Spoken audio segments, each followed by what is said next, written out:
Welcome back to our channel. Question 1053 is a conceptual question. You need to look at the question carefully. Causes, not the results, okay? Not the result. Result is not, okay? Expansion of the forest, okay? Expansion, the cause, why it expand, okay? Not the result, okay? So first of all, when it expand, everyone know, okay? The pressure will be lowered, of course, not lower. Even for the result is wrong, right? The tidal volume increase, but this is the result, not the causes, okay? And air entering the lung, this is the result also. So what is the result? Okay. So it's the causes, okay? It's a diaphragm go down,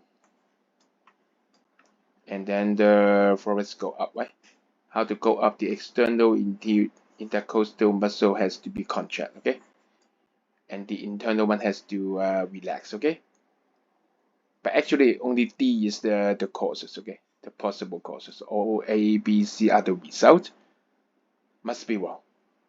Yeah, we got it. Well done. Okay, see you for the next question.